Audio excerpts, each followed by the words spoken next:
Recording. Yeah. Is this your intro? Yeah, this is my intro. Then I get on my DJ shirt. Where'd you oh really?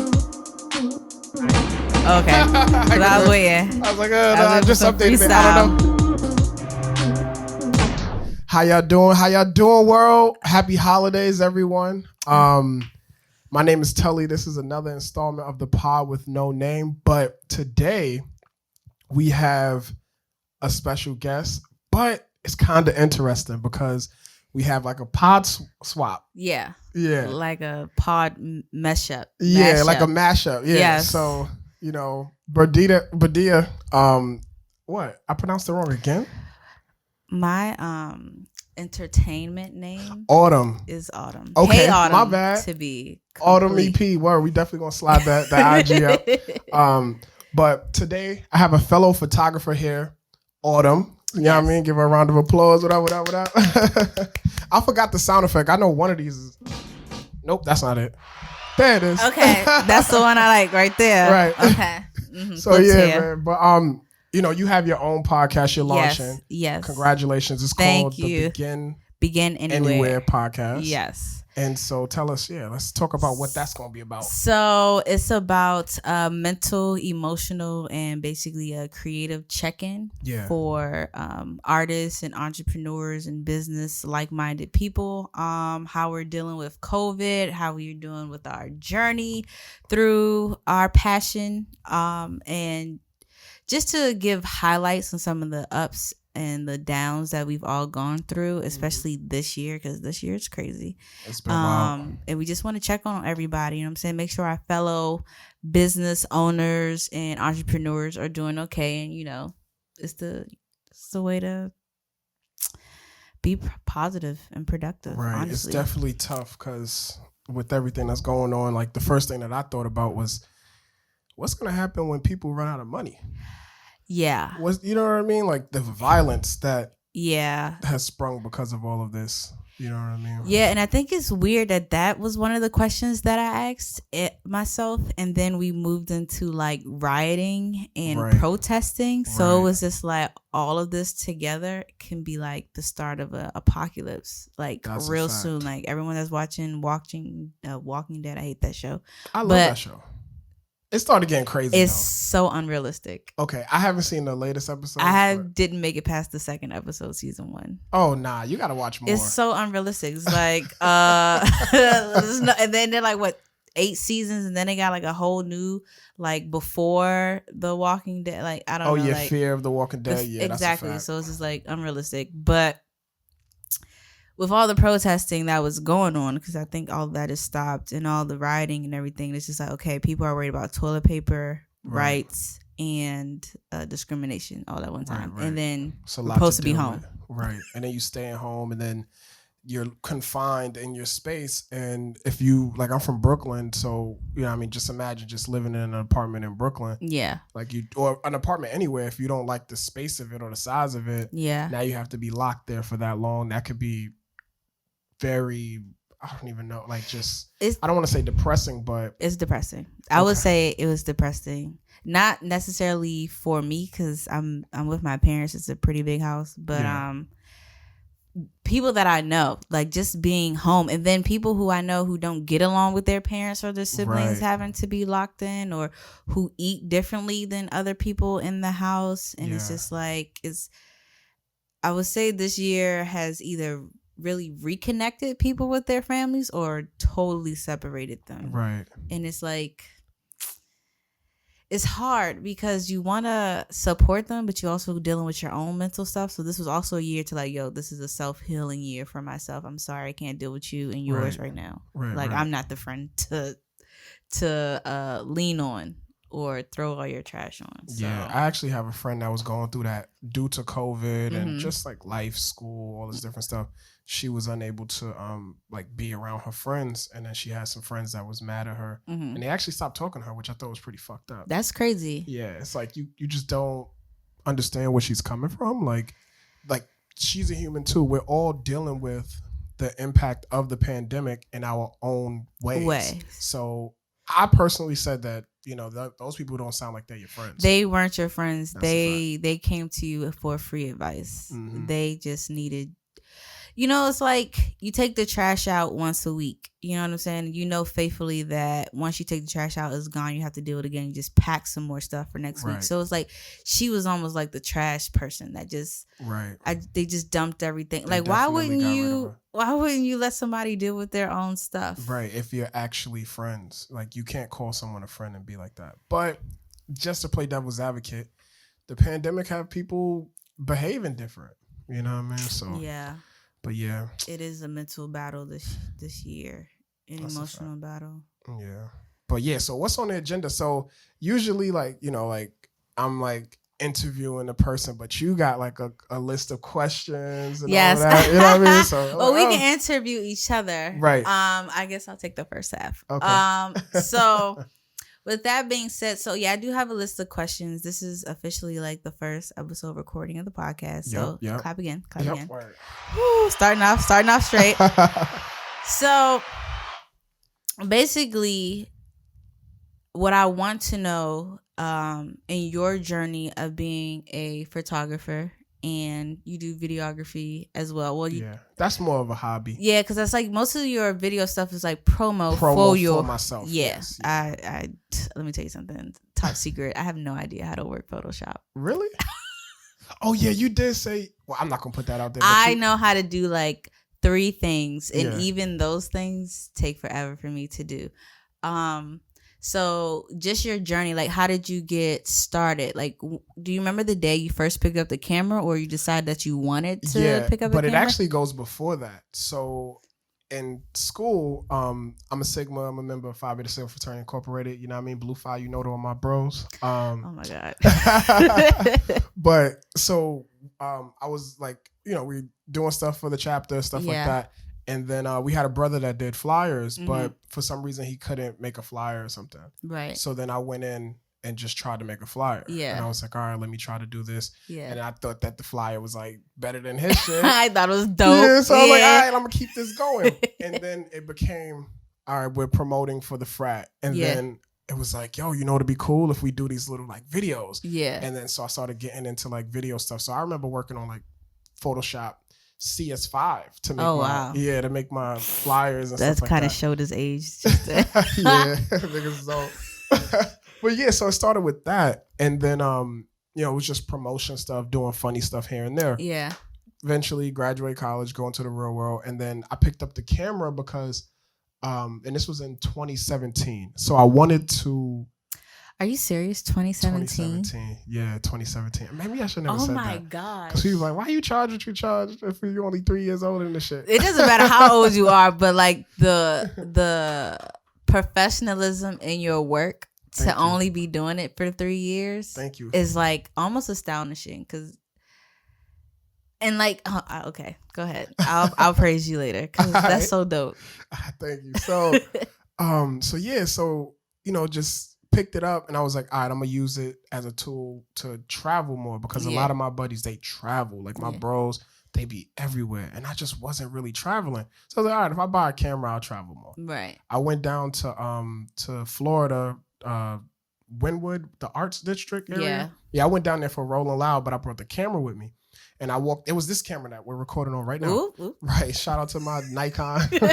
But like went out there. And I seen some dude with a camera. So I just walked up to him like, hey, like, is the stuff I got any good? Yeah. And he was like, he took the camera and he was like, what are you doing on program mode? I was like, wait, what? Program mode. I've never even like used that. Yeah. So I didn't know anything about it. I didn't know that there was program mode, aperture mode, you know what I mean? The other one, manual and shutter priority. I didn't know anything. I was like, what does that mean? He was like, put it in manual and make it work. Right. I put that shit in manual. I tried to take pictures of my niggas. Looking crazy. Shit blurry. I'm like, what the fuck? Like, cause my shutter speed was too slow. Yeah. So it was just motion blur. Like, I'm like, yo, what the fuck is going on? So then I became anal. Mm-hmm. I don't like doing things and like badly. Right. Like it's just, I don't want to put something out if it's I'd rather not put anything out. Exactly. And so I just started hammering it down. And actually I got a book. Where's my book? It's the same book. I don't know. Let me see real quick. It's somewhere. Oh, right here. So everything that I learned in photography, I put in this book. Oh, so wow. It starts from the beginning. I didn't know what none of this stuff was. Yeah. Aperture. So then I'm like, listing aperture, the exposure triangle, because I didn't understand it. Right. And so that's where it began, and it just kept going. It went from a hobby to... Are hobbies and obsessions the same thing? Yeah. I think the only difference would be frequency. Okay. So obsessions would just be if it's just at a higher frequency. Okay. But I think, so it went from a hobby to, hey, I know a photographer that you could potentially shadow. Yeah. And I was like, oh, okay. Bet, let me shadow him. Mm-hmm. And he was doing engagement shoots. Oof. And that's what I got started in. Yeah. And then I appreciate Max. You know what I mean? I definitely tag him. Shout out Max. Word. I pulled up on Max. Max let me shoot. He even gave me a couple bucks, like $20, $40 or something like that. Uh-huh. And so I was just like, all right, I definitely want to get better, and just kept working after that. So when did you realize that you yourself are good enough to start charging people? Okay, so that was when someone came to me and said, hey, can you shoot me? But I got hit with the okie doke. I'm not going to shout them out. But homie was like, yo, could you come and do like, can you shoot my line? Yeah. And I got like a nonprofit. I'm like, sure, I'll pull up. And so he said he's going to have like the people to model the shirts and everything. First off, if that was a Friday or if it was a Saturday, it was like, yo, pull up on a Sunday. It was like the day later. Yeah. And I did the shoot, but the people he brought, they had other things going on too. Right. So when I wasn't shooting him, I was shooting them. Oh, wow. And their likeness. I won't put out their likeness, but they each had 3 different things. So essentially, I did a free shoot for the love to my homeboy, for my homeboy and them other people. Wow. And then so when I explained it to someone, they were just like, yo, you know you got hit with the okie doke, right? They didn't slide you nothing. Nothing. Food? I got like a shirt. I got a couple shirts. Man, I was like, yo, I've never even worn the shirts. But like I wanted to help and I was happy to help, but I just felt like it was like I was railroaded a little. You know what I mean? And then that's when I was like, yo, I gotta fucking charge. Yeah. And then, you know, you go through the BS with the low charges. I was just shooting everybody. Right. Giving a ton of pictures away. Yeah. Editing galore. Like I just was wilding, and I was just like, yo, I gotta charge for this. And then eventually you learn as you go. So did you decide that, because I know some photographers, like they'll shoot but they won't edit, so it's like, oh, I'll just shoot you but you have to pay. Like editing is just like a totally separate fee. So in my packages, I have 3 packages, and editing is included. Okay. Yeah. So I make sure that, like, I don't want to give anything unedited. Mm-hmm. And I trim down significantly. I used to give like 30 images, and I have a soror now who's starting photography, and she's giving out a ton. And I'm just like, no, you gotta lower it down. Like, there's no difference between an image like this and an image like that. You have to decide. Like, you just have to decide which. With your client though? Yeah, I let the clients decide. Yeah. So I will present all of the images that were acceptable. Right. Like I'll call through. So I don't like to blast off a lot anyway. So I'll shoot maybe 150 frames. Oh wow. Like a low amount. I real do slowly. A lot more than that. Yeah, you told me one time like you had like hundreds. But yeah. I get at least 800. 800? That's a lot. Slightly. I think the most I ever did, I ended up maxing 2 cards. Damn.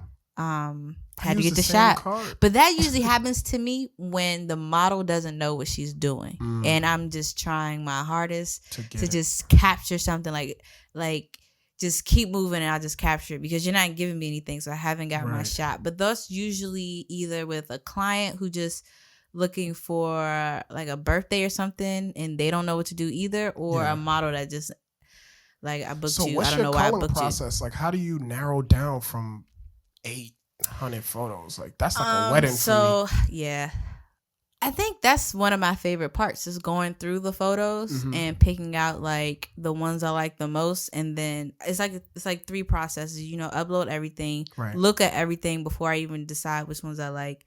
then go through the first process of which ones I like, and then do a second half. And so with my top, I'll send it to the model or whoever. See, choose from these. You know what I'm saying? And if it's a TFP, if we're choosing the same ones, we'll be like, well, no, I think these are better. You know, and then that's what. And I try to do at least three photos per look. Gotcha. So that way I have 9.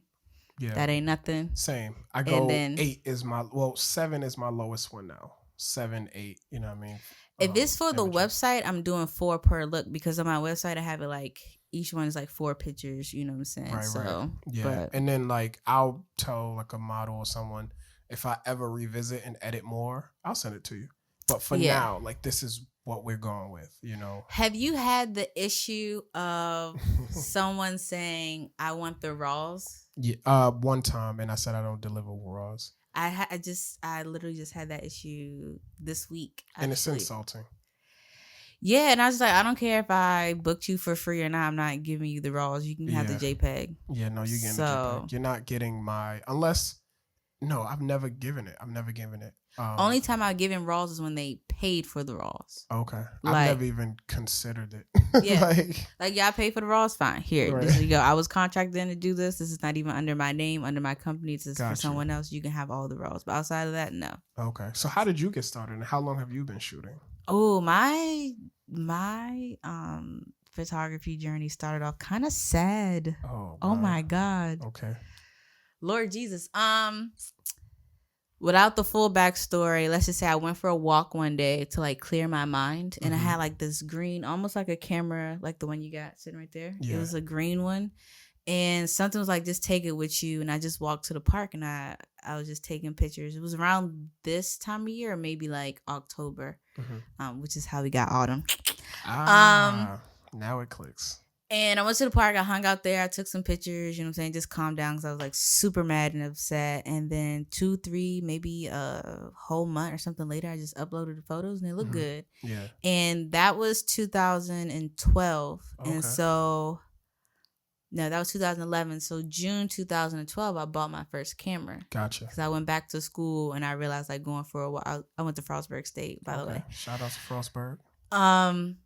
I realized going for a walk and taking pictures like calmed me down after a stressful day. And so I don't know how to explain it, but I had an idea come to my head. I was like, I was just doing abstract stuff like buildings and like landscape stuff and like trees and everything, like nothing like the super crazy. And I was like, I kind of want to shoot people, but I'm nervous. So I just got a group of my friends. I was like, I want y'all to model for me, but I don't know how great it's going to be because I've never shot people before. But if y'all down, I am down. And it was like, cool. And I had like at least 20 people in my college apartment. Yeah. And I built the whole setup. It was like, y'all. If I find the pictures, I'll send them to him so y'all can post it. We can pop it up. Right. Yeah, I don't know if I want to show my first photos. Some of my first photos is hitting though, actually. Lord Jesus. My first photo shoot, I took shredded paper and newspaper and put it all over the walls in the apartment. Yeah. And I took pictures of them like if they was drunk at a grunge party. Oh, okay. So it looked cool, but the edits on them are trash. Yeah. That's back when I was using like Picasso or something like that, like Google had. But yeah. I didn't start taking it seriously until my cameras got stolen. Okay. Yeah, we was talking about that earlier. Sorry to hear about that. I think that was 2016. Gotcha. It got stolen out of my car because I had to shoot before I had to go to work, and I left it in the car. And when that happened, I was like, oh, that would never happen to me. I realized, how something's taken away from you? It's like, oh, that's, how much it means to you. Yeah. And so since then, it was just like taking it seriously. I think I did my first paid shoot in 2016, and I believe it was just like headshots. It wasn't even like nothing like super crazy. Yeah, it took me some time to get to not to get to headshots, but I started off damn near with people, but gradually I noticed like, okay, let me try weddings. And I did it, and I like it, but it's very tedious. So I don't know how often I would be doing that. But then eventually, like I got to the point where, and I'm still trying to get to my absolute look. I think it's coming, but it took some time for me to say like I like more of I would say like a commercial look to my images. I really like those type of images. That was one of my questions. Like, do you know your niche or genre yet? Not yet. It takes time. And I watch videos of like well-established, like I love Lindsay Adler. Shout out to Lindsay Adler. Oh, yeah, I know who that is. And then, I forgot the name of her boyfriend. Don't know. The dramatic portrait. Chris Knight. He's amazing. They are amazing. So I watch them. I watch a few other folks. And, but I'm very inspired by that. And one thing that I noticed that she said that was, that it takes time. Yeah. And you just have to keep shooting. And the more you shoot, you'll understand that, hey, I actually like this. Yeah. And I'm finally getting to that part where I'm like, okay, I understand how I'm coming into a shoot. I know the elements that I want to incorporate, which I think I need to flex more. So you asked me the other day, like weeks ago, but hey, you got any gels? Yeah. And I was like, nah. But now you ain't got some gels. You know what I mean? So I'm gonna give it a shot. I haven't really. Let me tell you what I ended up doing though. Okay. So I contacted like 3 people, you and 2 other photographers that I know. Only one person had gels, but they only had it for like the speed light. Gotcha. So, but my other homeboy that I text, he was like, "Yo, I just use folder gels, like the little folder that go like in your binder or whatever." Work. Yeah, bro. When I did that, I got exactly. So I had the speed light jumps, and then I just folded up some folder dividers and just used that, and it was just great. And I think that's one of the main things I love about photography, because it's so many ways to capture the pictures, so many ways to finesse, but you would never know that I had to tape this thing around this light. That's crazy. Just to get this 2-tone-esque that I probably could have did in Photoshop. Yeah, I don't know how to use it. Yeah, but it's better to get it in camera. It makes it so much easier. Like if I know that I'm coming into a shot and I'm like, this is what I want. Like for instance, I'll pop up the picture of my soror, but it's basically like that black and white joint that I did. Which inspired me to do the one for my client. Oh, do that shit. I did it. Oh, you did it? All right, cool. So, but I don't know how did you do yours? So what I'd use was a V flat. I took the V flat and blocked the light. So I had a light behind the V flat. Yeah. And it was only hitting one part. Yeah. And that part was white. Yeah. And then the other went into shadow. It was gray, essentially. And then I took that light that we're using to light us now. Yeah. And well, not that light, but that modifier. Yeah. And then I put a grid on it and hit my subject. So I lit my subject, made her back off from it. And then that one side was white and then the other side was gray, dark. But once you convert it to black and white, black. So the way I did mine is I made 2 large V flats that morning. Oh, you did like one black and one white? That's an easier way to do it, yeah. But so I made 2 V flats out of like foam core boards from the Dollar Tree. Gotcha. Like 49 cents for like a small 4x5 or something like that. And I bought 24 the first time.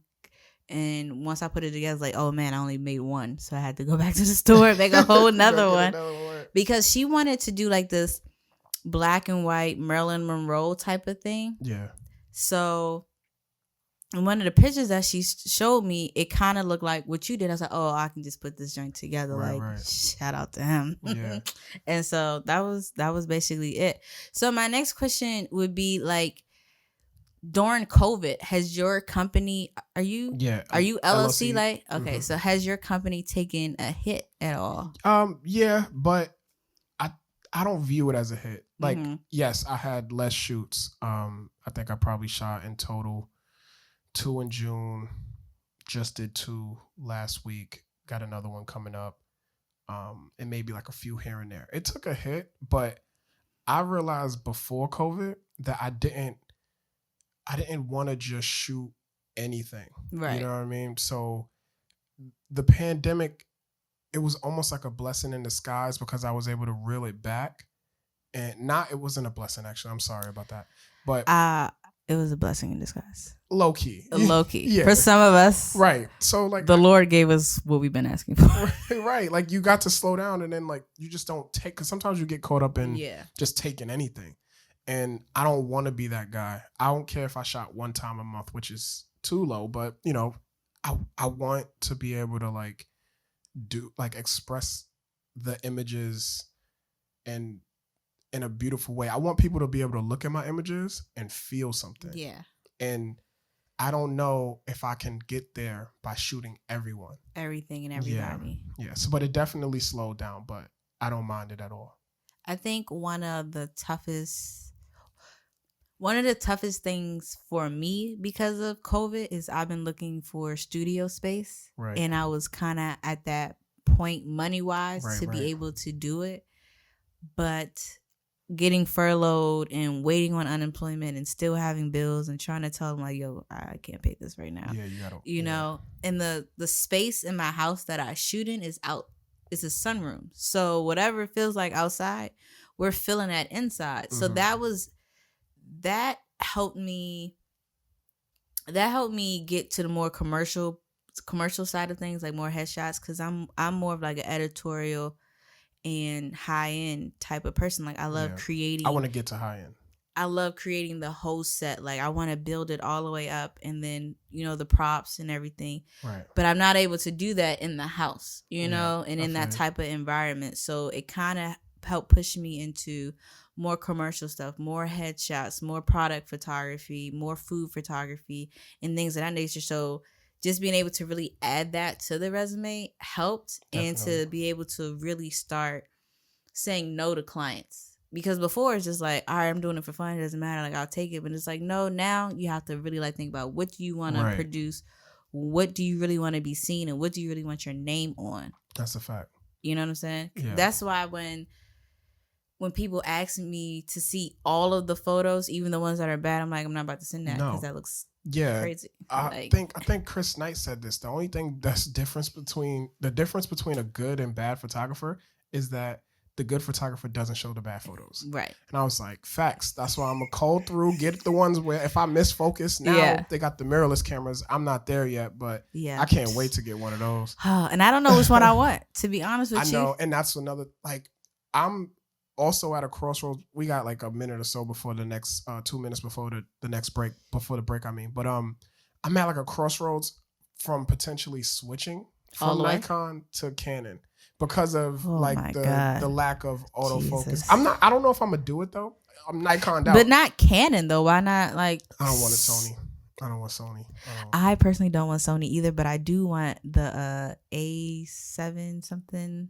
A7R4? Yes. Yeah. But I don't know why I want it. I feel like I want it because I see others with it. It's almost like an envious thing. There's no need for me to have it. Yeah. It's an amazing camera, but it's kind of interesting because I seen I think his name is the Angry Photographer on YouTube, and he said that, which is facts. Sony is a consumer electronics company. Yeah. And because of that, they're just in it to make stuff, and then they'll after some time they'll just like get rid of it. And then so I went on Wikipedia and looked it up, and that's actually kind of like the shelf life of their devices are not that long. Mm-hmm. And so that's a little worrisome, for me. But the Nikon got the Nikon Z, which is mirrorless, and that's supposed to be a lot better on autofocus, and it's just like its frame rate is supposed to be like so fast. You know what I'm saying? This refresh. That Z6 II got all right. So we're approaching that time. So we're gonna take a quick break.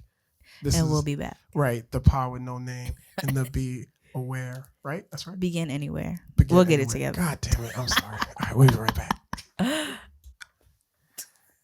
And we are back. The Pod with No Name and the Begin Anywhere podcast. Yes. I got it wrong the last time. My bad. Got it's it okay. Right now. It's brand new. So. And we noticed how my head was high. So I had to like readjust. So that was a quick, that's what these breaks are for, to get everything together. I don't even know what we were talking about. We was talking about Nikon mirrorless and like Sony's. If I would switch and Sony and stuff like that. I don't know. I love Nikon, but I do want it to be the best that it could be. It needs to compete. And when I look at the videos comparing it, it doesn't really compete. It doesn't compete. And I'm not going to be giving away hundreds, thousands of dollars for something that's not competing. I do think that I'm going to end up getting a Canon. I think the only thing that stopped me is I don't want to rebuy lenses, and I know I can get the little adapter, and this is like I do not want to rebuy lenses. And when I tell you I don't want to rebuy lenses. So I got my 50 millimeter from a pawn shop in Virginia. Wow. My favorite lens, by the way. Okay. And the guy who sold it didn't know anything about photography. That's like probably like a $250 to $300 lens. Yeah. And I got it for $79. Damn. See, my first lens that I bought, like, you know, it come with the kit lens, but we're not talking about those. No. Yeah, fuck those shits. I got a 51.4 that I still use today. It's right there. Yeah. And that lens, I got it for $225, but I talked them down to $200. Mm-hmm. And that was my workhorse until I got my 70 to 200. I need and I love 24 to 70, to be honest with you. So if anyone would ever like to like donate to the cause. Right. I know a dude that got it, and his shots are amazing with it. It seems very convenient. That 24 to 70 2.8, right? Yeah.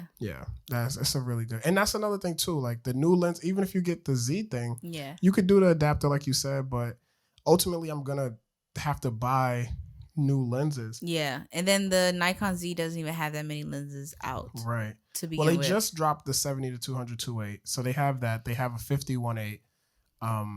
They have, I don't know if they have a 24 to 70 though. But I don't think they do. Yeah, I'm not really sure. And if they do, I think it's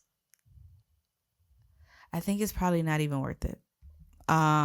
See, so you don't have that much confidence. I don't have that in Nikon either. For me, I don't need mirrorless. Gotcha. If I needed mirrorless, then yeah, okay, it'll be worth it. Like no, right. I don't do much video work. Okay. And the video work that I do, it's not that much fast action in which I would need mirrorless, you know? Right. So it's just not on the list. I like the convenience of it. Like that eye tracking. Yeah. That's what is dope for me, because my camera, I got it right here. I'll grab it. This camera.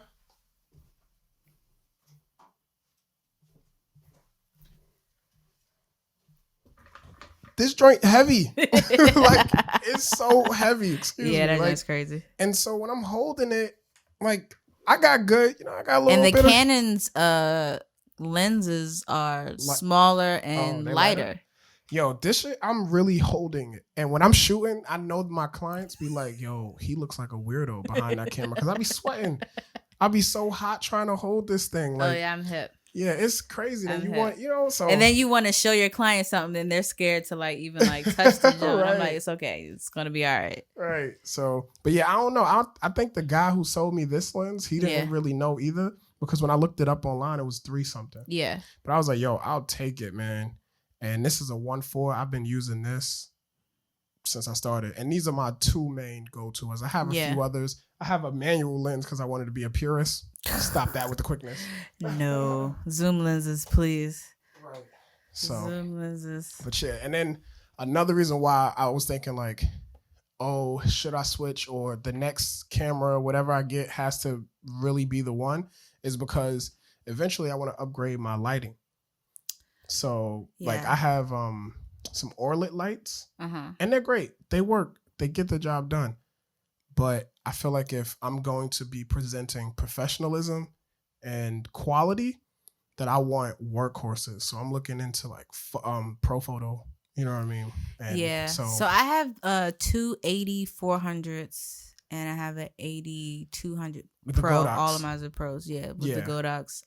Those are amazing. Those are amazing too. Yeah. So they have gotten everything that I've needed done. Right now, I'm investing more into soft boxes. Gotcha. Like I have at least 4 or 5 different ranges, but so I probably end up getting one more 80-400 just to have a 3 light system, because my 200 is good as like a field light, but it's not enough light. It's not enough light, right. And it does do well on like shadows and stuff like that. if I don't have what I need from my reflector to get under, it'll get under the chin and like, brighten all that up. But I'd rather have the 3-light system. Yeah, definitely got a 3-light setup. I have 2 600-watt lights from Orlit, and then I have a 300-watt light that I use as a hair or a kicker light. And my buddy, Zach, he keep talking about, like, I don't know which one to get because he wants to get the Godox AD400. Oh, wait. Is it the AD400? Yeah. Yeah, I got the AD400 Pro. I think they got 2, 3, 4, and 6. Yeah, so they got but it's crazy. They got the 200 Pro. They got the 400 Pro. They had the 300 Pro. What might not be a 300 Pro. The 400 Pro. The 600 Pro. Right. And it's just like, it's not that big of a difference, to be honest with you. But because that's good to know. It's not that big of a difference between the regular and the Pro. Okay. You know what I'm saying? Yeah. Like the 400 regular, I think just the handle is different. Like the part that actually goes onto your C-stand or whatever you're using. Yeah. Is sort of different, but mine's on the Pro, it's just longer. So if I needed to hold it as I shoot instead of sitting on the thing, it's easier, you know? So it's not that big of a difference between its, brother or sister light. Gotcha. But the 600 is so big, I wouldn't even want to have that on location. See, I like the 600. I kept telling my friend, get the 600 because I look at it as light output. If they can compete with the sun at the 400 level, I believe, even at the 300 level, maybe even at the 2, I'm not 100% sure about that. But yes, at the 300 for a fact, because my 300 watt light was competing with the sun. So I'm pretty sure theirs can do the same. And so the issue that I have, it's not necessarily that the 300 or the 400 doesn't get the job, but I would rather have more light and then be able to like scale back than to need light. And so I kept telling him, just get the 6. I haven't had an issue competing with the sun with my 400, but that also goes down to I haven't found the right modifier for outside yet. Gotcha. For me personally. Gotcha. But that 600 is so heavy, like hauling it. I would just use 600 for studio, to be honest with you. Gotcha. And take that 400 and that 2. Yeah. So that way, in a sense, you got the 6. You know what I'm saying? No, I feel you were. And then the packaging for the 600 is just a lot different. It's not as comfortable than the 4 and the 6. Like you can just get up and go with that jump. So I would, if he has the budget to get the 6, then he will be okay doing the 1.4 and a 200 Pro and just mapping that out because when I tell you that thing is heavy. I'm going to send it to him. I'm going to let him know. But yeah, I don't know. I just always try to get like the best light output as possible or the highest light output as possible. But it also depends like how often will he be shooting outside that he would even need that. You know what I'm saying? That's a fact. I don't do a lot of location stuff. But when I do, my 600 has gotten it done. There was even a time before I had the 600. I mean, no, oh my God, look at me. Before I had the 400, that my 2 was getting it done. Obviously you got to move it a lot closer to get what you need. And like I said, I haven't found the right modifier for myself, but the 2 was getting it. Gotcha. So see, it just really depends. Yeah, no, that's a fact. The last thing I'll say about it though is that to have the opportunity to stop down. So when I shoot in studio, in my home studio, I haven't been to an outside studio in a minute, but I like to stop. Even outside, I stop down. I'm shooting at like F8, F9. So like, especially if I'm outside and it's bright sunny days, but even in studio, F8, F9. And so I want the light output to, you know what I mean? To I don't go higher than F9, I don't think. Unless it's a real dark and moody type of thing where I really need those shadows and that type of definition on a certain part. I probably won't go no higher than 11 or 12. Gotcha. But outside of that, like the red shoot that I did, I can show you a bad one. Actually, it's not that bad, but it's dark like I wanted it, but I didn't light it properly. So I can show you that picture. That was probably around like a F like 16. Ooh, I've never got that. But it's so sexy. Oh, it's so sexy, but it's just not what I needed it to be for what I was trying to do. But I might like throw that up as, pictures that I like that didn't make it type of thing one day. So we was talking about like spaces and stuff, and so like I have a home studio, and you also have a home studio. Yeah, I have a finesse studio. I have a question because this was a big thing for me at first. How is it having a home studio being a woman? Horrible. It's one of my biggest issues or challenges in COVID. Right. And it was one of my biggest and toughest issues when I was living in my apartment and I was taking clients because you're a female. Yep. You're a black female. Yep. So people don't know whether to try you or not. Yeah. When you live alone, you don't know if your neighbors are watching you come in and out with your equipment or watching your clients coming in and out with stuff or watching what car they're coming out of. You know what I'm saying? And like I said, I had my stuff stolen. Right. So yeah, so you on that edge. Yeah, so it's on that edge. So it's just like, and it's sort of hard to what is it called? What is it called? Like a level of professionalism? No, it's kind of hard to like judge your clients. You know what I'm saying? I forgot what the word is, but sometimes you got to tell a client no just because and it sucks because it's based off the energy that you get. Like, I don't know if I could, you know what I'm saying? Like profile your client or something like that. It's like, oh, I can't shoot you here. I can try to find a studio for us to shoot at. Right. You know what I'm saying? You might have to pay for the extra studio fee. Right. Or you get people who want to bring somebody else and it's just like, no, like I don't even know who you are for. You know what I'm saying? Right. So it's like, I need you to sign these contracts.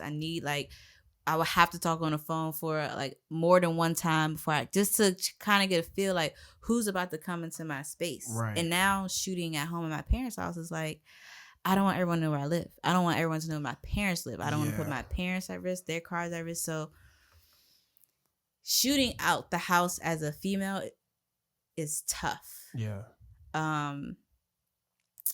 And it's the main reason why I'm scouring the area so hard to try to find a studio, even though that's going to have its limits and issues too. But if it's in a building that has security cameras and stuff like that, that's cool. You know what I'm saying? It has cameras in the parking lot, like certain things you kind of look for because. Yeah, I always think about that because I'm like, because it's tough for me as a male.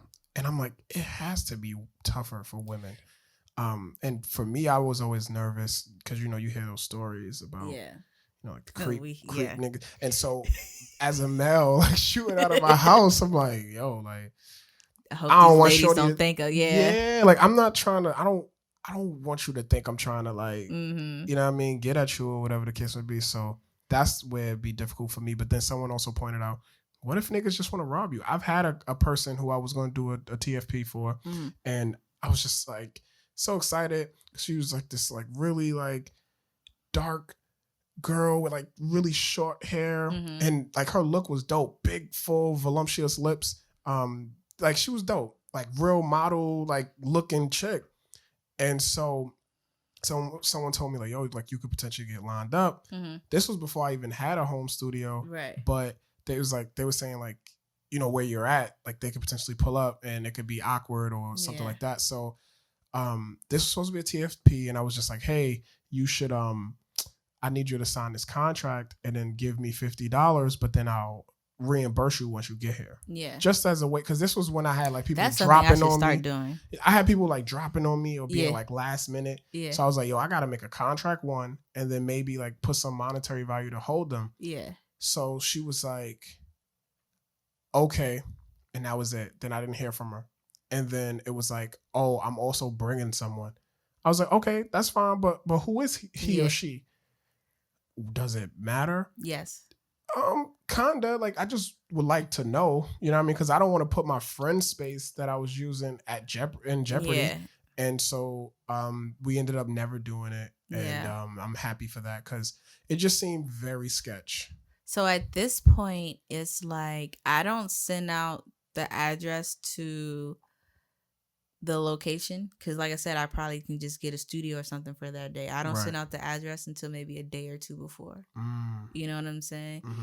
and I would have already had like multiple email conversations with the person or multiple Instagram DMs. I would have talked to them enough to know like, okay, not only is this a serious shoot, because I had TSPs before, but it's also a real person, and she really is trying to shoot, or he really is trying to shoot, or I'll be like, well, I'm only taking referrals right now, and if you don't know someone that I've already shot, then I can't. You know what I'm saying? That's a smart way to go about it. It's just like, but that $50 retainer and then return, put me up on game, because I can do that too. Yeah, because it's like, yo, and if you absolutely want to shoot and your intent isn't malicious, you'll give the $50. Why not? Yeah. You know, so but I haven't had to do it in a while. But if I ever feel sketch, that's what. Yeah. So I've been pretty blessed. I haven't had too many sketchy situations, and most of the people that I've been shooting as of lately, because COVID, honestly, as terrible as COVID has been kind of great for the business, because I've been furloughed, so I've been able to concentrate more on the business. Yeah. And hone in. And just be able to, you know, buy the stuff I needed to buy and just do the things I need to do and move a certain way that's more business-like and not just like, you know, there's like a hustle mentality and there's like a grinding mentality, but they don't always correlate. Like you can be grinding, but it's like you're not really making no you could be progress. Hustling backwards. Yeah. And so just to be able to be like, all right, well, I don't have a backup plan, so I need to get this amount of shoots this week. That's a different level of hunger. It's a different level. And that's a thing that we was talking about. But that was one of the things like on the docket. Like the work-life balance, or are you working? Do you have a job? Yeah. So right now for you, this is the full time. Yeah. Okay. This is full time. And for me, it's like it's part time. Yeah. Like it's because I still have a day job. You know. But what are those? Oh shit! What is that? Yeah, that balance for me, like that's why, like you said, we mentioned it earlier, so we might be reiterating, but you know, just having the time to take a step back and reflect and say, hey, how do I want to present? So the one thing that came out of this was a new logo. Yeah. You know what I mean? My Tully Garrett Photography old logo, I could probably find it if I should still have it, pop it up, and then show the new logo, pop it up, and I think it looks much better. You know what I mean? I love my logo.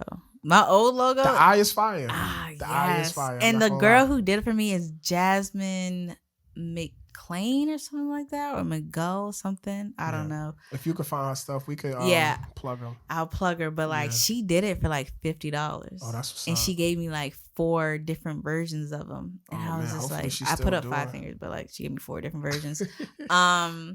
And the one before was like and I can send you that one too. It was just a camera with the leaf in it, you know what I'm saying? And just like, you know, some regular stuff. But then I was like, no, I want it in the eye, you know? That's fire. So, I like how you have like a sentimental, almost emotional connection to like your name of your photography. I don't have because all I had was Autumn, and then somebody was like, oh, you got a good eye for it. And I was just like, ooh, Autumn's eye. Yeah, I'm horrible at naming things. Yo, me too. That's why the problem with no name, I can't think of a name. Like, I can't think of one. I've had people try to tell me different things. We try different things. It just doesn't work. Yeah, I couldn't. So even like the name of mine's like, we got it. But like, let's just say I didn't come up with it. That's crazy. I'm horrible at naming things. How you told me that, but we're not going to share that.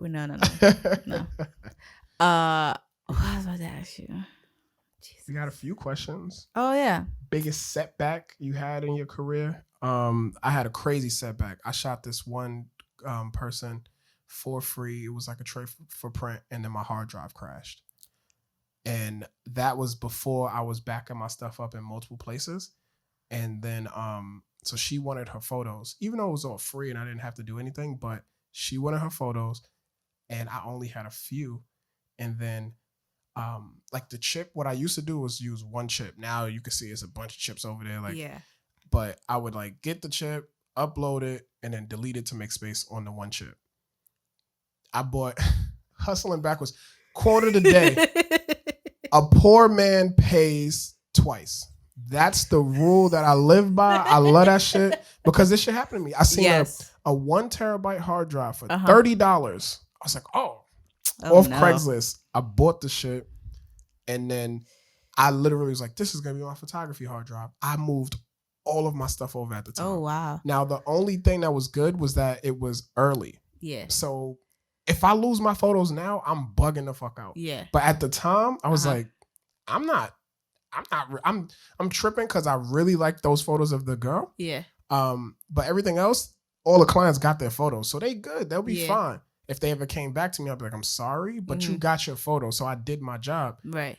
And she was, making threats and shit. And I was nervous. And I was like, yo, I ain't trying to lose. I'm just getting started with this shit, And so that was like a huge, huge, huge setback mentally. I had to call some friends, But there's softwares you can go get and pull up everything that was ever on that hard drive. Yeah, but that was before. Yeah. So, I went to a company to try to get them to retrieve it. They told me $2,700. I'm like, yo, I'm just starting out. I'm not paying you $2,700. I don't even think these photos are worth $2,700. I can't give you that. Like, I'm not doing that. So yeah, shorty was sick, but I gave her the ones that that I had, and it worked out. She was upset for a little while, but it worked out in the end. The worst thing that ever happened to me actually happened this year. Oh shit! So I cleaned my lenses before a shoot, and then I put them in my bag in the trunk, and so they fogged up before I got to the shoot, and it was outside. So my lenses were not only fogged up, something, I don't know, there's like and I need to go get this particular lens cleaned because it's like a smudge or something on the lens, like on the glass or something that's in there. So, and it was a paid shoot, and I was able to get most of the fog out just by putting the lenses, having the heat in the car on a hot day on the way there. Because I did a stop. Like, I got there early and I was looking at them, and then it was just like, oh, I don't know. But I was able to get some of it out. I did that whole shoot. Oh, it was horrible. It was horrible. It was like a family and their kid, and I got some good ones. I'm trying to change the settings.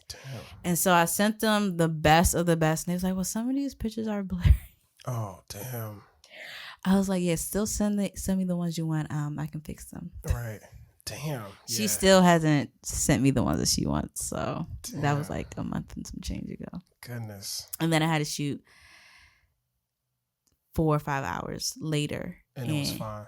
It wasn't fine, but it was better. But it wasn't paid. So I was able to maneuver the way I need to. But when I went to edit those, it was mainly I just had to dehaze everything. Yep. And that saved me. So I'm like, yo, checked in, hey, you still haven't sent me the photos? I know how to edit them. Yeah. Yeah, that dehaze is a fucking game changer. Yes, especially with concert stuff and you got a fog machine in that junk, but it still look cool. Right.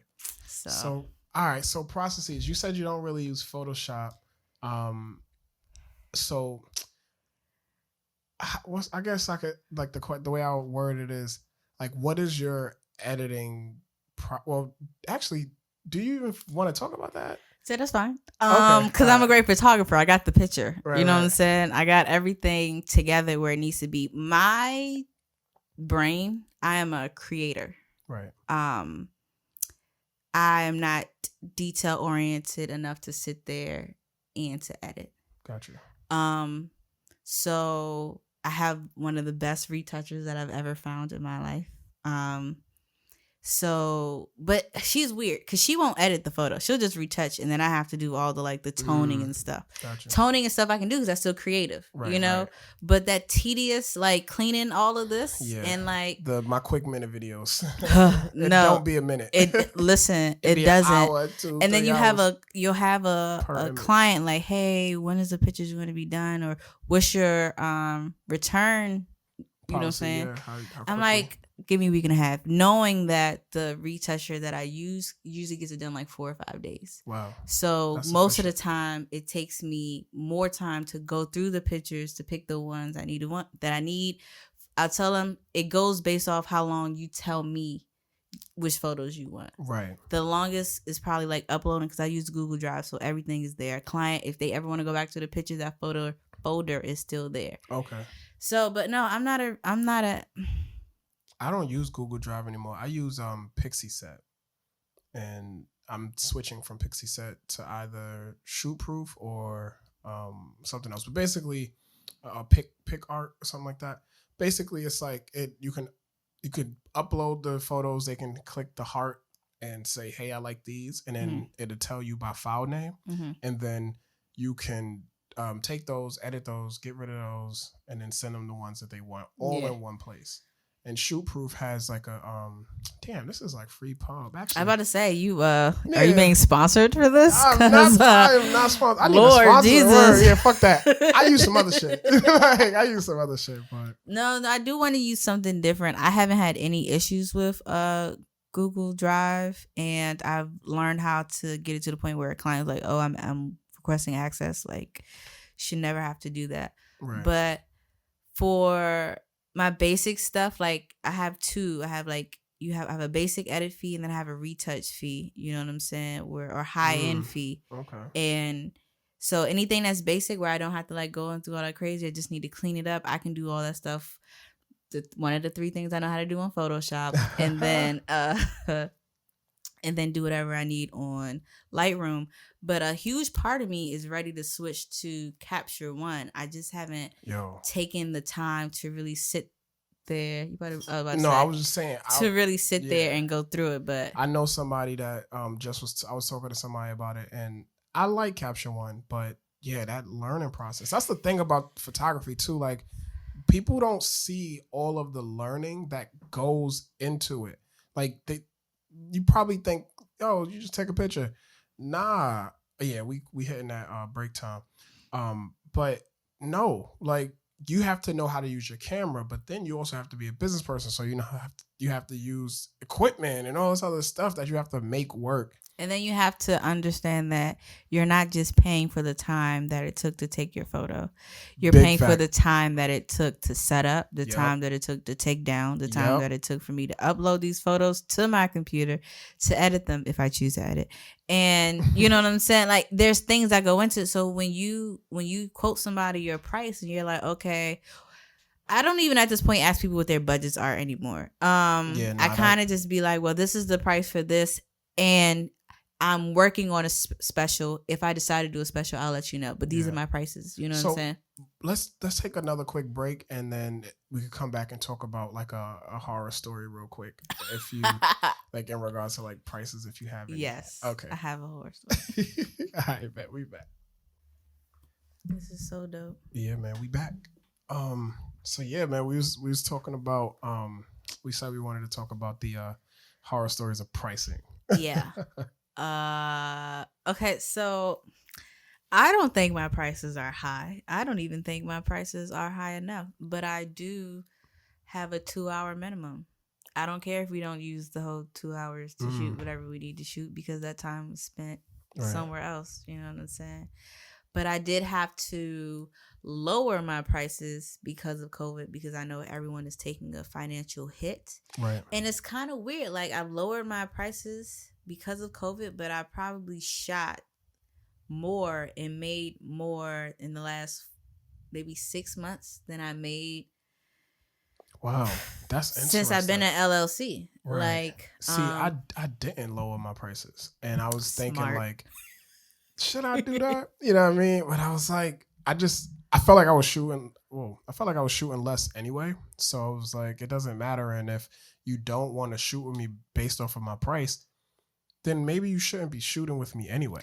That's one way to look at it. But then you also have to think about people's pockets. That's a fact. So it's like, I thought of it that way. Like, okay, if they can't afford me, then maybe they shouldn't, shoot with me. But at the same time, it's like, they probably really want to, but something happened that they couldn't. That's a fact. I've had someone say like, I got stuff going on, so I'll get back with you later. And I was appreciative of that. If someone were to think that my prices were too high, if we have a conversation, I'm human. Like, I can negotiate. I can negotiate. It's just, this is the set price, because I've had horror stories. Yeah. I've had someone say, so this woman wanted to shoot with me, and she was just like, I need headshots. This was when my prices were lower than what they are currently. And so I was like, sure, here's the price list. And she was just like, whoa, like, yo, like, this is way too high. You know what I mean? I'm like, how much? I said, how much do you feel comfortable paying? Yeah. She said $50. For how many pictures? The same amounts. Like, so the same, my packages are like 8, or 7, 10, and 13 or something like that. 13 but like pictures, that's random. A weird number. I know.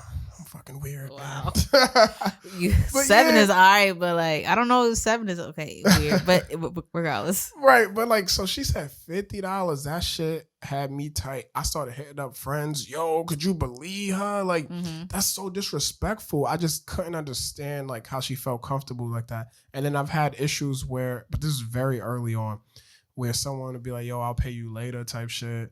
And then I'm never sweating it because once again, you know, I work off of karma. So that's one thing. 2, I have a day job. Right. So I'm not hurting. But I think that people would look at you as, you know, like the starving artist syndrome where it's like, oh, you need like, whatever you can get. You need me. And I'm like, bro, like, no. You know I've gotten to the point and I feel like I hit this point maybe last year.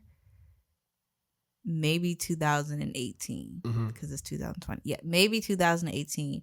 Whereas like I don't need none of, and I'm not saying it like I work, you know what I'm saying? I work hard, but I don't need it. I don't need to beg a client to work with me. I don't need to. I'll change my prices. I'll negotiate my prices based off of the interaction. I'm sorry. Based off the interaction. If you make me feel comfortable enough that I know that you're going to pay me, I know that you're going to be on time, I know that whatever you're going through, and it doesn't, whatever you're going through, it doesn't have to make sense to me. Right. You know what I'm saying? It can just be affecting you and I can see how it's affecting you. And it's just like, okay, well, I can do a TFP. You know what I'm saying? I like those. Or you can send me another client, or you can, you know what I'm saying? And something like that. But like, the quality of my work has gotten so much better. You are growing. Is it because of the new camera? I don't think so. I think it's the knowledge. I think it's part knowledge, partly the new camera. I wouldn't even say that. I think my lighting setup has gotten so much better because before, the fucking light, when I tell you that shit matters. If any of you, I am finesse queen. The camera don't matter. Kinda. I'm a finesse queen. The way I be. My lighting before compared to my lighting now, and the fact is I do lighting full time. Oh yeah. But I do like event lighting, which is a lot different than photography lighting. So my lighting has definitely updated, you know what I'm saying? Yeah. And COVID has changed my creativity because like I said, I like building whole sets. Yeah. But and that's the way an area I need to work in with the building of the sets. Like I'll build a set. And the ideas I got for next year. We're going to have to talk about that. Yes. Yeah, word, facts. I need help. But my photography has gone up. So it's like people can see the quality. Even in like my food photography and in my product photography and in my real estate photography, like there's quality there. Right. You know? So it's have you had people try to sorry to cut you off, but did you have someone try to say like I'll pay you an exposure? I think that's my horror story. I've never had that.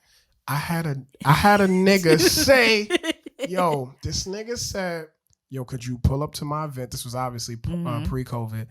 Could you pull up to my event and shoot the event? Mm-hmm. And I got you, bro. A shot on me. A shot of what? A shot of J-Mo.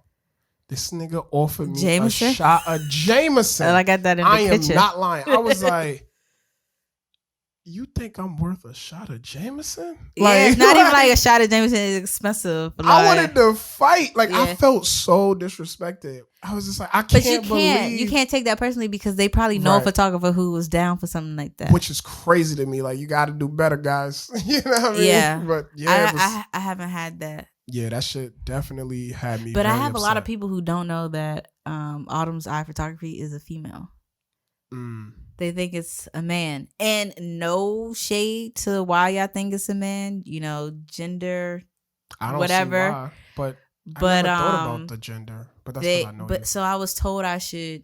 Here's something that pissed me off. I'm gonna say it in a second. I was told I should post more pictures of myself so people know that it's a female photographer. But what pissed me off is I was talking to my friend and he was like, well, you know, you're so beautiful and people don't know that you're a female, like you need to do your own little sexy shoot because sex sells. If you just show like some ass or some titties or something, clients to be running into you. I was like, I don't personally have to do that. Right. I don't want those types of clients. I got a nice smile. Like, so that pissed me off. I was like, as a photographer, I need to sell sex. Right. Yeah. As a photographer, I need to sell the person who's not even like taking, like, well, I guess I am taking the pictures, but not having the pictures. Taking like, why, and why would I need that type of marketing strategy? At all. I didn't understand, but I let them say what they need to say because everyone feels like they're everybody tells you how to run your own business. I was like, especially when they don't have a business, right? I mean, everyone is trying to find their way. Everyone is trying to figure out what works for them, but sex don't sell everything, right? And let me say that. That's a fact.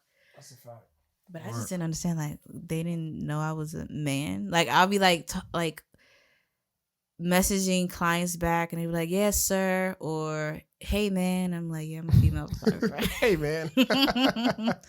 And I'm just like, "Yeah, I'm a female photographer." But that's crazy. Thank you. So now there's pictures of me on my page. Damn, great conversation, man. What was that last thing we was gonna say before we started going in? Like that wrap up one. Something wrap about up. Was it about COVID? I think it was about COVID. Everything's about COVID nowadays. Yeah. Oh yes, how we choose to maneuver as photographers throughout the pandemic now. Yes. Yeah. And so for me, I have everything lined out. I have all the sanitizer and everything like that. It hasn't gotten bad, and because I wasn't shooting as much, I didn't like tell clients to get tested. Yeah. What I did was I started getting tested every 2 to 3 weeks. Mm-hmm. So I've been tested about 3 times, 4 times. Yeah. The last test that I had was last Tuesday for yesterday being Thanksgiving. So I started getting tested, and then also I shot my bro the other day, and afterwards what I did was I gave him an immune booster pill. And I also I'm done. I also like gave him this like isotonics drink. It's basically vitamin C. Yeah. And when I was shooting outside on Saturday, I wore my mask, and you know what I mean, whenever I backed up, because I don't like the mask, I would take it down and then shoot. So it's definitely been interesting having to maneuver and just make sure, because I do not want to catch this shit, I don't want to catch it either. Because of where I shoot in my house, like it's a sunroom. Yeah. So the air is constantly flowing. And for some reason there's a ceiling fan in there, which still don't understand. Yeah, I'll wear like gloves or whatever. Sometimes I have a mask on, sometimes I don't, because you can't breathe, and it's like, well. Yeah. But I'm also far enough away from my model or my client. If they want to have somebody there, I have a section for them to sit in that's not really interacting for what we're doing. Right. So, and I haven't really had too many issues, and they're really spread apart. My mom now, for some reason, is spraying the whole house with like bleach water, so it's weird. My last question for you is, what is your future plans for the rest of the year and next year as far as your photography business? Okay, that's good. And this would be nice to look back like a year from now. We could do like recaps. But for me, I definitely want to take my photography to the next level. So just up the production of the shoot. Mm-hmm. I don't want to just shoot like, even when it goes to like a nude photo, right? You can take a picture of some ass or some chest. Wow. Or I know, just or you can make it like something sensual else. You know what I mean? And so like even with those type of shoots, like I did a shot with I could put it up. The girl was in like a silhouette. Mm-hmm. You know what I mean? So you can see the curvature, but I lit her from the back, causing the front to go silhouette. Yeah. So now the photo of her, and she's like holding herself. Mm-hmm. You know what I mean? It's like that. So I want my photography to grow in, like how you said, like the spectacle of it, like how you set everything up. I want my production value of my imagery to grow. Also, I definitely want to have like more clients. Don't we all? After we just said we don't need you, but we would love to have you. But we need you. Give me your money, please. We would love to have you. Right. Yes. So I definitely want that. And ultimately, I would like to get published again. I've worked with one magazine. It's not a startup because they have multiple volumes. I could plug their link in the bio or something. I got my first magazine cover. Yeah, it was dope. It was dope. I don't have a cover yet, but I'm getting there. But I want to ultimately get my photography into that realm. So that's what I look to do. And grow on the socials as well. Yeah. Yeah, I need that. Yeah. What about you? I would like more high-end clients. I would like to work with more artists. I would like more album cover type of stuff. I would like to do more real estate photography because that would really pay the bills. And, I would like to take it to a point in my creativity where it's almost like I'm doing things you never really seen before. Right. Or even if you've seen it before, you don't know if you saw it from me first or from somebody else. Like, that was it. So, but mainly just bringing in more high-end clients, more real estate stuff. And I really want a space. Right. I'm working so hard to try a photography space and an event space, everything. You to get the space and then... Listen, let me tell you something. We found the perfect space the other day. Remember I came and I was like, yo, I'm about to look at some stuff tomorrow or whatever day it was. We found the perfect space, but the lady called us yesterday and said that it was already in the contract. Damn. I was about to put it was in Clinton too. Oh, that's close. Oh man, it was perfect. That's close. But God got it. Right. So it's going to come in due time. That's a fact. But yeah, I also want to create a team. Like I had a few people that I would go to for makeup, but I want like the designated person and maybe a backup. And then I want like an art director, someone that can help me formulate the creative aspect of it. Oh, I can do that. Yeah. And that's why I was like, we're going to talk. You know what I mean? But I wanted to put that on wax. But yeah, man, this was a great conversation. Yeah. Thank you for coming by, man. Thank you for having me. Because I was nervous, y'all. Yeah, you said that. You were like, something new. Yeah, like nervous, and it's your first one. But yeah, this is her first episode. For me, I think this is episode 17 or something like that. Oh my God. So veterans. Vet with competing. 17. Yeah, 17. It's good. Yeah, we going. And then maybe, in the future, with the podcast, maybe I might get like another co-host or something like that. Yeah. This was the second one on my own, and it's been interesting, but it is what it is. I like it. You held your own. I'm impressed. Thank you. It was great. And again, the quality of your work. Thank you. For only to be 3 years is very amazing. Like, and just how clean it is. And just like your videos that you do, like a part of me is jealous, so I can say that because we're friends. I was like, dang it, another nice one, another good one. You know what I'm saying? So, but there are times where your photography has pushed me into shooting more. So I do appreciate that. I used one of your models and I was like nervous about that. Why? Because I don't know, people be getting mad about that shit. But remember, no. We give her a shout out. Shout out to Melody. Oh, yes. Yeah. She booked me. Oh, so okay. Dope. But she's a dope model. She's great, you know what I'm saying? And dope. Her ideas and her creativity and her cosplay is just out of this world. Yeah, she's awesome. And I saw the red gloves and I was like, yo, could I use the red gloves? And then I was like, matter of fact, like, do you just want to shoot? Like, let's make this happen. And it came out, popped that picture up too. Yeah. It was dope. But yeah, man, this has been an amazing conversation. If you're watching this on YouTube, please make sure to like, share, and subscribe. If you're listening on any of the DSPs, please share it. And let's create a dialogue. You know what I mean? We're going to be talking about more stuff to come. Once again, my name is Tully, and this is the Pod with No Name. And we have Autumn with the Begin Anywhere podcast. Yes, got it right. Didn't fuck it up. And yeah, man, more episodes to come. Stay tuned. Thanks. Bye. Where did you find this sound? I made the beat. Really? Yeah, oh God. It's not bad. You gotta rap on it. You went right there? I'm about to, yo.